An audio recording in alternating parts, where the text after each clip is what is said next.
Bonjour à tous et à toutes, bienvenue dans ce débrief de week de Catch the Ball FR. On va débriefer la week 9 avec Hugo. Comment ça va Hugo? Tranquille, Louis, et toi? Ça va tranquillement et on lance le générique. Jaden Reed, his second touchdown today. Sneed, it's out. Know your role and shut your mouth. And he was like, I don't care, catch the ball. Ok Hugo, dans cette week 9, quelle a été ton équipe top? C'est la première fois de la saison que je vais les mettre en top, mais je vais le reconnaître, ils m'ont bien plu cette semaine, c'est les Chiefs de Kansas Ok. City. Ouais, je les mets que pour la première fois, alors que ça fait maintenant 8 victoires matchs. de suite. C'est vraiment peut-être la meilleure franchise littéralement de la ligue, mais on en a déjà parlé dans d'autres débriefs, j'étais pas toujours satisfait du jeu qu'ils proposaient, mais là, j'ai mieux aimé vraiment ce qu'ils ont fait, ce que Mahomes a fait, et surtout, quelque chose dont je veux vraiment parler là, c'est la connexion qu'ils développent avec DeAndre Hopkins, le nouveau Ouais. receveur des Chiefs en provenance de Tennessee, du coup. Voilà. Voilà pour moi, du coup, les Chiefs qui sont imposés dans le Monday Night Football, 30-24 face aux Buccaneers, un beau match que j'ai regardé toute la nuit. Pour me préparer avant de suivre les élections le lendemain, et franchement, ouais, j'ai bien aimé. Et toi, Louis? Pour moi, mon équipe top, ce sera les Detroit Lions qui se sont imposés à Green Bay avec un magnifique Ok. suite Green Bay Sucks de Amon-Ra St. Brown. Ah oui. qui a tenu son troll puisqu'il a été le joueur de Tom Brady dans ce match-là. Ils ont gagné 24-14 à Green Bay du coup. Et ils ont complètement annihilé l'offense de Green Bay puisque dans les trois premiers quarts-temps, il y a uniquement deux field goals qui ont été inscrits pendant que eux, voilà, en un quart-temps, ils mettaient 17 points. Et franchement, super, comme le début comme tout au long de la saison, hein, attaque des Lions qui continue avec Jahmyr Gibbs, Montgomery, Amon-Ra St. Brown et Jared Goff qu'il faut pas oublier, même si il est toujours pas au-dessus de Love qui a fait une interception et qui est un peu le perdant, je trouve, médiatique de ce match. Mais voilà, ce sera les Lions pour moi qui sont du coup premiers de la NFC et premiers de leur division. Bah, très bien. Lions pour toi, Chiefs pour moi. C'était que la week 9, mais honnêtement, avec ce qu'on a vu de ce début de saison, si ça devait arriver maintenant, on sait très bien que c'est pas le cas, mais c'est peut-être l'affiche de Super Bowl la plus probable qu'on risque d'avoir quand même. Enfin, je sais pas ce que t'en penses, mais un petit Chiefs Lions, je pense que ça pourrait arriver. C'est vrai que c'est les deux équipes les plus en forme de la ligue, on va pas se mentir, même si voilà, je mettrais, malgré leur unique défaite qui fait un peu tâche, je mettrais peut-être les Lions s'ils étaient à 8-0 au-dessus des Chiefs qui gagnent des fois sur le fil comme cette semaine en overtime. Ouais, on pourrait revenir après dans nos power rankings sur quelle franchise on met en premier, mais c'est vrai Ok. que les Chiefs ouais, gagnent toujours serré en overtime. Bon, pour le coup, là, c'était contre les Buccaneers qui, quand même, avaient du répondant et auront été très solides. Gros match de Baker Mayfield, gros match de la défense aussi de Tampa Bay qui aura réussi à faire beaucoup de pression sur Patrick Mahomes. Je sais pas, c'était peut-être la O-line des Chiefs, mais on connaît ses qualités à la O-line des Chiefs. Du coup, j'ai plus envie de vous vanter là, quand même la défense des Buccaneers. Ils auront réussi à égaliser à toute fin du quatrième quart-temps. C'est parti en prolongation et puis bon, bah, Le toss, hein. toujours le toss. Hein. Je sais pas si t'as vu la réaction de Mayfield quand il a vu Dégoûté. qu'il a perdu le toss. Ouais, il était dégoûté, on le comprend, parce que oui, quand Mahomes a des armes comme ça, à l'occasion de marquer le touchdown en or et de gagner, ben, il ne la rate pas. Les Chiefs se sont imposés, Mahomes aura fait un magnifique match, je trouve, franchement. J'ai bien retrouvé sa vivacité, il dégaine et boum, c'est parti.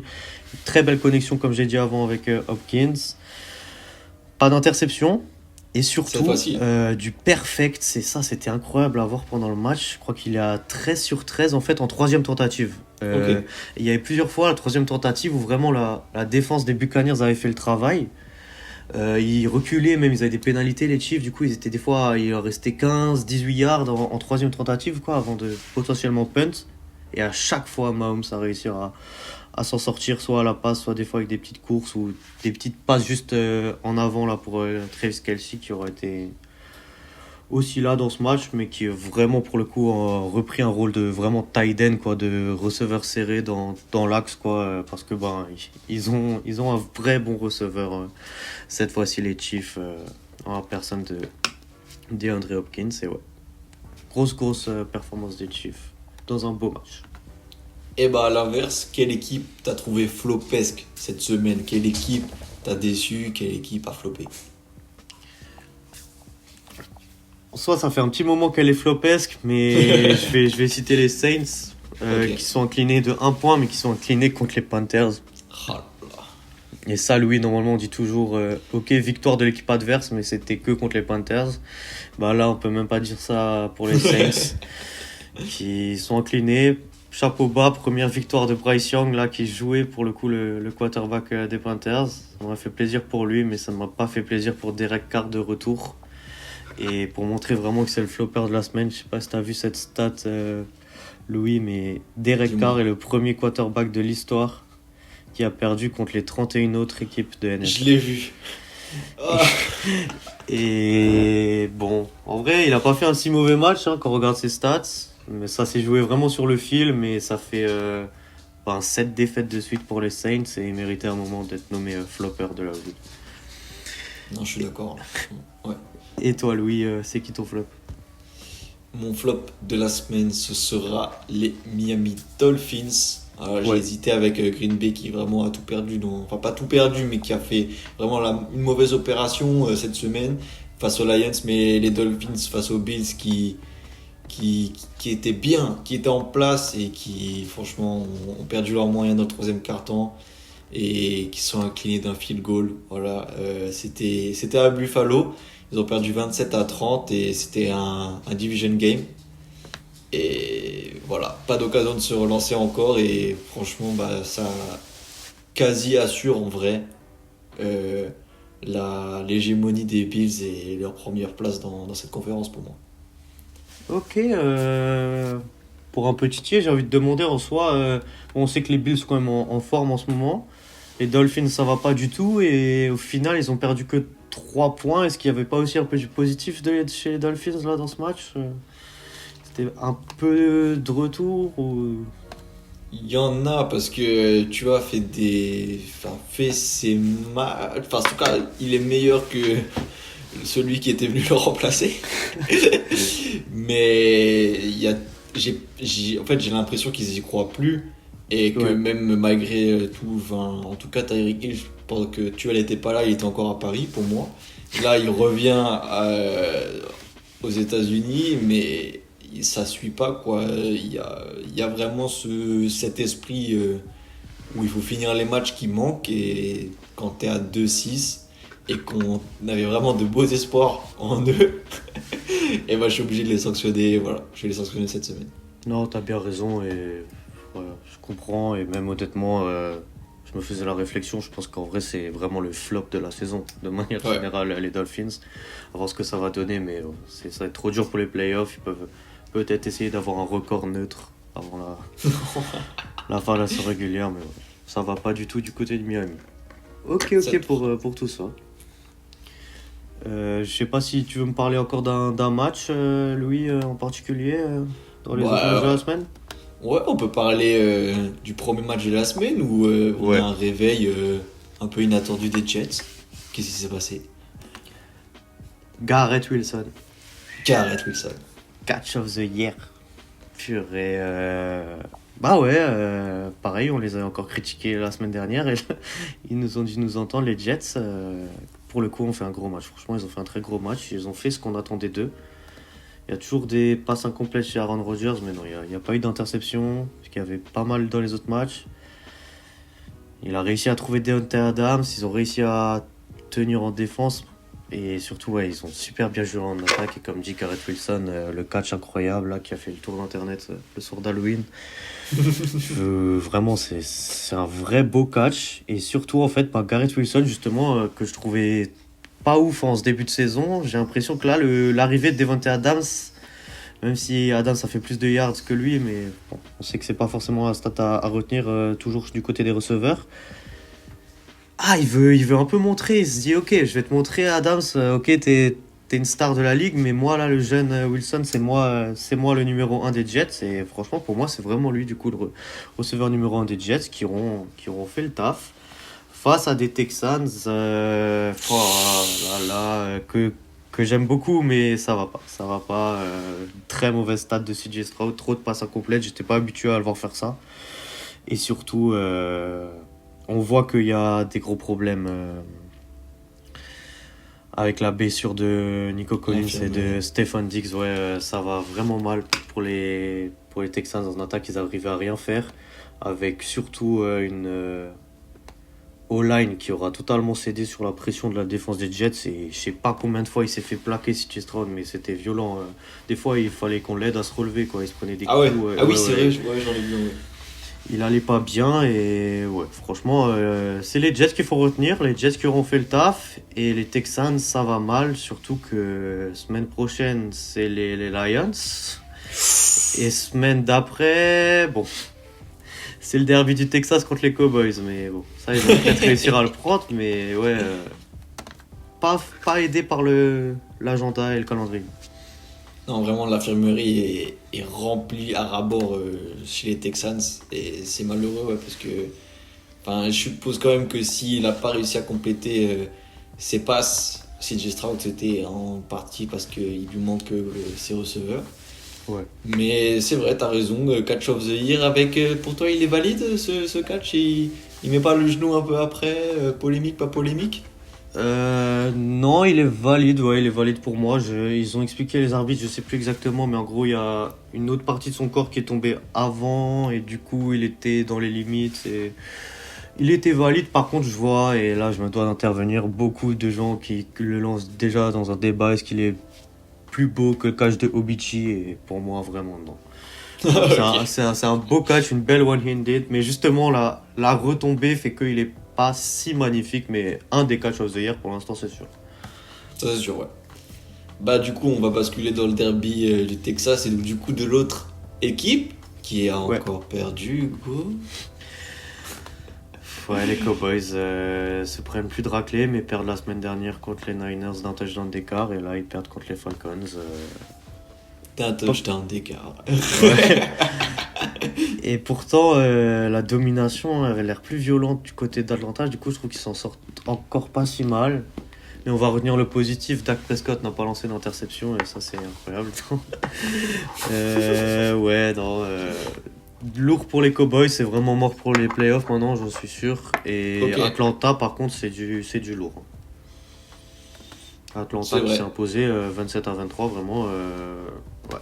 En plus, avec, on n'en a pas parlé avant, mais les Buccaneers là, qui n'arrivent plus à gagner, alors qu'ils sont forts, ouais, ça fait vraiment les affaires des Falcons dans la NFC Sud, et je pense qu'il faudra compter sur eux aux playoffs en NFC. Très bien, ouais, après tu dis que c'est du positif pour Dak Prescott qui a quand même quitté le terrain avec le poignet pété. C'est vrai, j'avais zappé ça, c'est vrai. Non, mais voilà, c'est vraiment un avenir qui est assez ombragé pour ces Cowboys, mais c'est vrai qu'il faut aussi retenir la performance des Falcons qui sont à regarder de près, un 6-3 qui les met très bien dans leur conférence avec le flop de Tampa Bay entre guillemets, même si le match était correct pour eux, et ils vont prendre leur division, Hugo. Ouais, les Falcons vont la prendre. Kirk Cousins est en forme. Au pire, ils ont quelqu'un derrière aussi au niveau des QB. Mais ouais, les Falcons, c'est du lourd. Et par contre, côté Cowboys, on va enfin voir Trey Lance, du coup, un peu jouer. Le QB qu'ils avaient shippé aux Niners la saison dernière, et qui était venu chauffer le banc des Cowboys. Va avoir un peu de temps de jeu. À voir ce que ça donne pour eux. Et à voir ce que ça donne pour eux. À noter la petite célébration phare qu'on a vue avec Drake London en premier. Là, t'as vu le piqué renversé là? Voilà, c'était la petite célébration de la semaine, qui était faite par Amon-Ra St. Brown aussi. Amon-Ra St. Brown, justement là, on tourne autour du pot un peu depuis avant. Allons-y.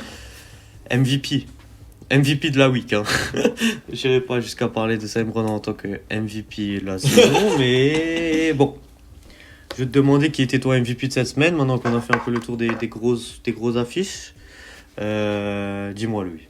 Qui ça serait? Pour moi, ce sera du coup un joueur qu'on a déjà débriefé dans la lourde victoire et pas de défaite, on va pas défoncer les Broncos des Ravens. Ce sera Derrick Henry avec toujours 2 touchdowns et un touchdown depuis 9 matchs de suite.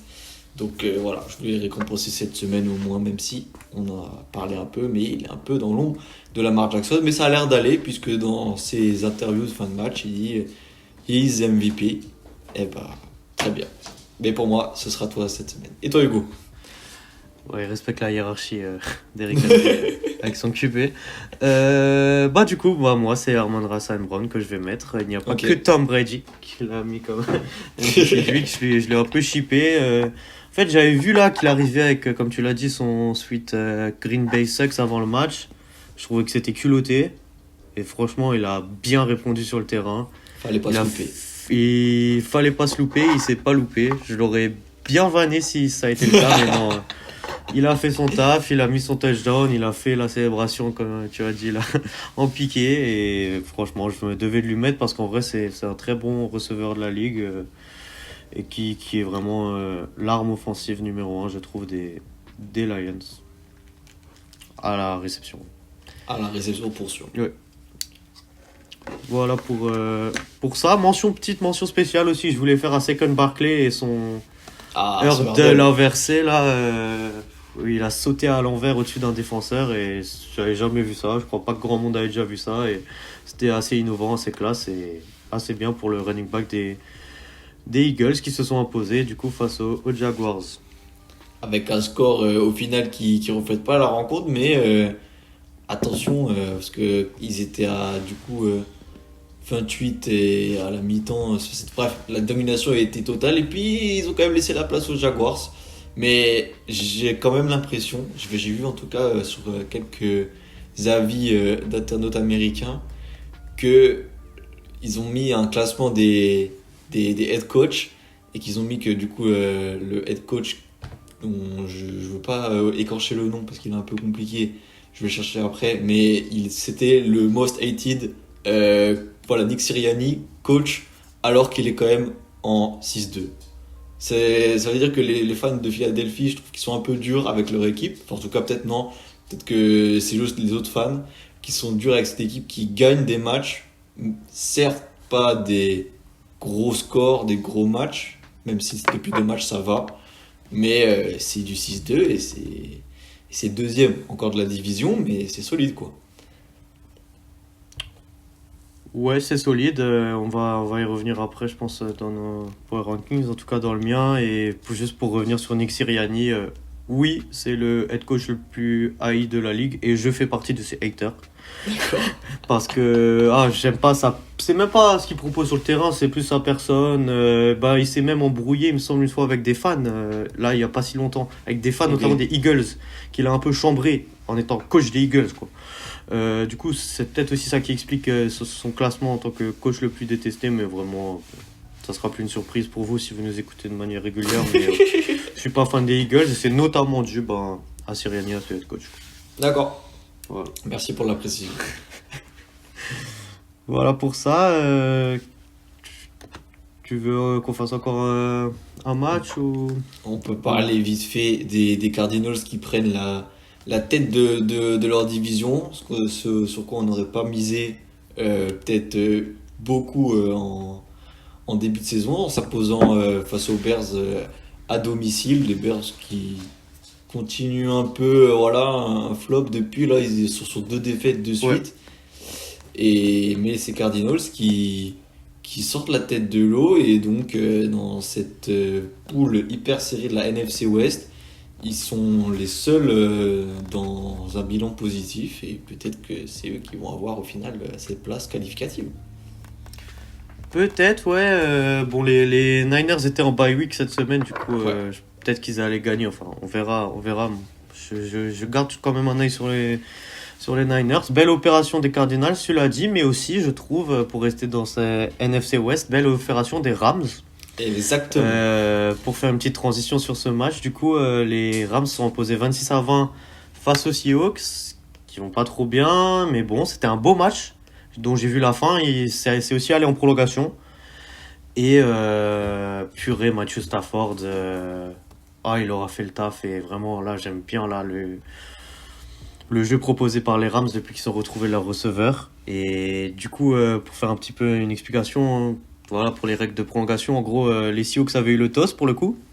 Ils n'ont pas réussi à marquer. Balle rendue aux Rams, et les Rams, du coup, n'avaient besoin que d'un field goal pour gagner.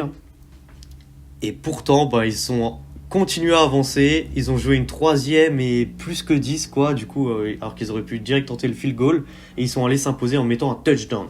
Du coup, ils l'ont fait vraiment, je trouve, avec la manière. Et ouais, ça me fait plaisir de voir ces Rams reprendre un petit peu confiance en eux en ce moment. Très couillu, et en plus là je lis du coup ESPN ils mettent à côté que c'est une one engine en plus dans l'overtime. Waouh, donc très couillu, mais vraiment flop des Seahawks du coup qui sont derniers de cette conférence là, de cette division pardon. Ouais.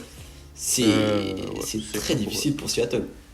C'est très difficile pour Seattle, et si ça continue comme ça, clairement je pense qu'ils vont finir dernier de la division, et c'est pas ce que j'attendais d'eux, mais bon, voilà, il n'y arrive plus. C'est vrai. Et comme dernier match, du coup, on peut parler de la victoire des Vikings qui retrouve le sourire avec Sam Darnold qui a refait un match franchement correct. Non, j'ai vu les 2 interceptions. Bon, je vais rien dire. Merci Sam Darnold. Non, mais je voyais les 3 touchdowns quand même, et puis il y a un super catch de Addison, voilà, Jordan Addison, je sais pas si t'as vu ce catch dans la end zone où vraiment il vient se coucher à l'horizontale pour catch the ball, et c'était un très beau touchdown de Jordan Addison. N'hésitez pas à le regarder. Ok, t'as bien fait de renvoyer tout le monde, je vais faire pareil, je vais essayer de le voir. On a eu des belles actions cette semaine, et on avait peur, il me semble, si je me rappelle, peut-être que les Vikings, qui étaient sur 2 défaites de suite, tombent peut-être dans un piège des Colts, mais non, ils seront imposés, continuent à avancer du coup, et sont en 6-2, c'est vrai, les Vikings. On a un peu fait le tour des grosses équipes. Juste pour vous le citer, du coup il y a aussi les Chargers qui sont imposés face aux Browns. Les Bengals qui ont bien tapé avec 20 points d'écart les Raiders qui vont vraiment mal, mais les Bengals sont peut-être en train de se refaire une santé, je sais pas ce que t'en penses. C'est pas mal déjà, les cartes qu'ils ont fait, c'est vraiment pas mal. Ouais, c'est pas mal. Voilà. Avec une stat que Burrow a fait 2 matchs avec 5 touchdowns de passe, ce qui est plus que tous les QB de la ligue réunis. Ok, qui en ont que 1. Et voilà. Joe Burrow nous a entendu. Il ne veut pas finir comme Trevor Lawrence. et il se réveille. En soi, vu ce qui se passe en AFC, ils ont peut-être encore moyen de gratter une place en playoff. On en avait un peu discuté dans notre débrief du match Ravens-Broncos. Mais voilà, pour les Bengals, on avait duel des rookies de LSU. Le receveur Mike Nabers qui retrouvait son QB Jaden Daniels. Washington Commanders contre New York Giants. Bien sûr, victoire des Commanders, mais avec pas un si gros score, seulement 27-22 face à des Giants vraiment en galère, mais qui au moins prennent vraiment montent bien dans le top là, des équipes pour la prochaine draft. Du coup, ils risquent d'avoir un bon rookie avec eux. Il y a aussi eu Tennessee Titans qui s'est imposé en overtime face aux Patriots. C'est un peu méchant, enfin triste surtout pour Drake May, parce que je sais pas si t'as vu, il a vraiment réussi à garder la balle en jeu sur la dernière action du 4e quart-temps. Il a évité plusieurs sacs, il était resté bien solide, il a réussi à faire une passe touchdown. Ça a permis du coup aux Patriots de pousser une prolongation face aux Titans, mais finalement c'est lui qui en overtime a lancé une interception qui a pris la victoire aux Patriots de justesse. Mais voilà pour ces matchs de cette week 9 de NFL, Louis. Et très bien, une belle semaine. Ouais, c'est vrai. J'étais pas super hypé par les affiches, mais au final, là, en parlant, je trouve qu'il y a des pas si mauvais matchs, franchement. Et surtout, on a eu, j'en profite vu que je l'ai vu là, ce Buccaneers Chiefs, mais on a eu un beau Monday Night. Ouais. Parce que je trouve vraiment que même niveau des affiches là, ces dernières semaines, c'était un peu bizarre les équipes qui mettaient en Monday Night. Et là, on a eu une vraie affiche de ce que j'attends d'un Monday Night. Du coup, C'était un bon coup. Non, je suis d'accord. C'est bien de le souligner parce que vraiment là, je sais plus où, quand il y a les Giants, enfin je sais plus, mais leur prévision des fois en termes de storytelling ne suit Ouais, pas ouais. leur cours au cours de la saison. Et là, ça fait du bien d'avoir un vrai beau Monday Night où ça se finit en overtime et il y a une vraie histoire. C'est vrai. C'est vrai. Avant de finir, Louis, notre nouvelle Yes. tradition, notre petit power ranking. Yes. Dis-moi tes 5 meilleures équipes après la week 9 de NFL. Alors, je vais pas être très original, mais ma seule surprise, elle viendra tout au début. Pour moi, en 5, ce sera les Ravens. En 4, Pittsburgh. En 3, Washington. En 2, Détroit. Et en 1, les Chiefs. Ok, Washington en 3.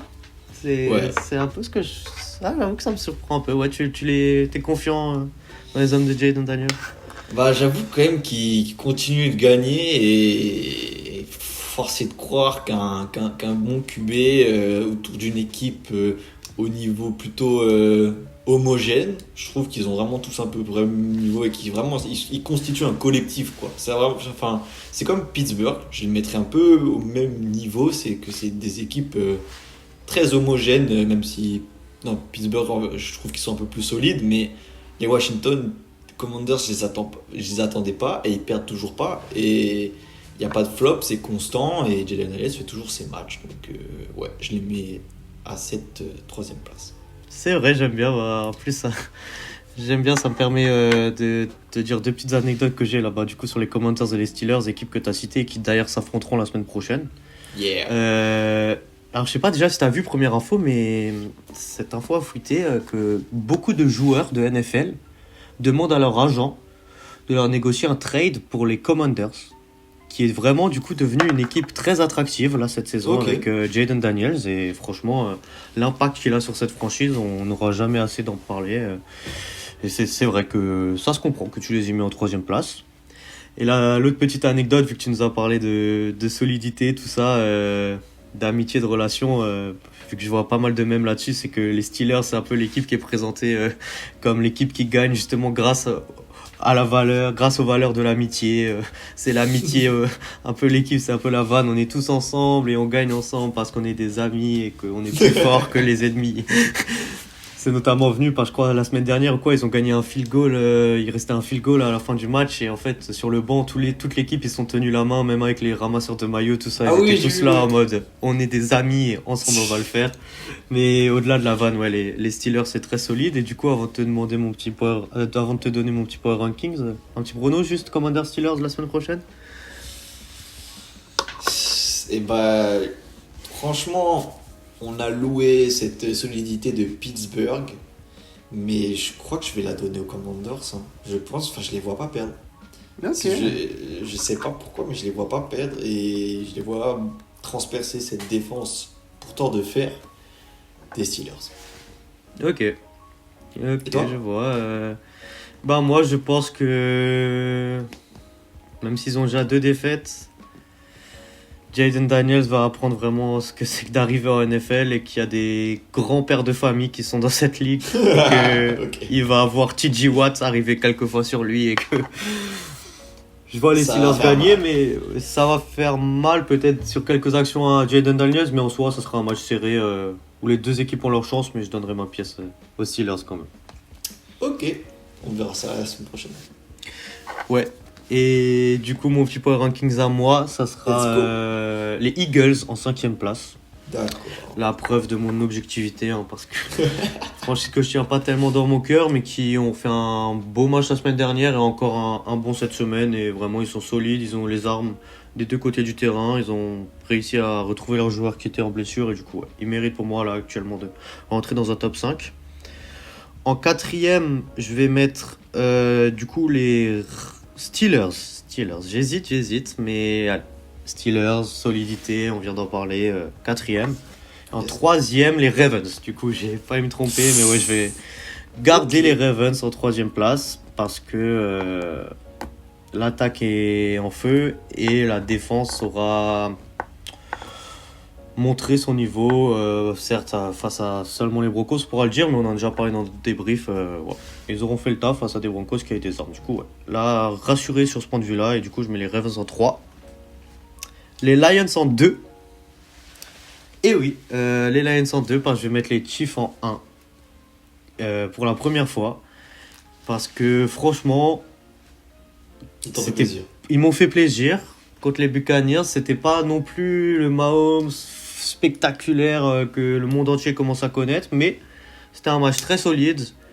S'il continue à développer sa relation avec Hopkins, ça va faire mal, et surtout, on n'en a pas parlé en début de vidéo, mais là, s'il devait y avoir opposition Chiefs-Lions, déjà du coup, c'est des équipes qui se retrouveront pas avant un potentiel Super Bowl. Je vois clairement les Chiefs le faire à l'heure actuelle, du coup, ouais, je les mets en premier. Voilà pour mon premier rank. Cohérent, très cohérent. J'avoue que ouais, les Ravens, je les ai peut-être mis un peu bas, mais je vais rester comme ça aussi. Parce qu'ils sont vraiment très solides, comme ils ont prouvé encore ce week-end. Et ils font peur, ces Ravens. C'est vrai, ils font peur. De toute façon, il y a forcément des équipes qu'on doit sortir. Il y en a 32. On doit retenir que 5 là dans nos petits power rankings. Il y a plusieurs bonnes équipes, mais voilà. Ça va continuer à se développer. C'est officiellement la mi-saison. Hein. Ça fait 9 journées sur 18. On est à la mi-chemin, mais on voit quand même un petit peu des dynamiques se développer sur certaines équipes et tout. Et hâte de continuer ça avec toi et avec vous tous. Totalement plaisir partagé. Ça va faire bientôt 10 semaines qu'on fait ça quand même.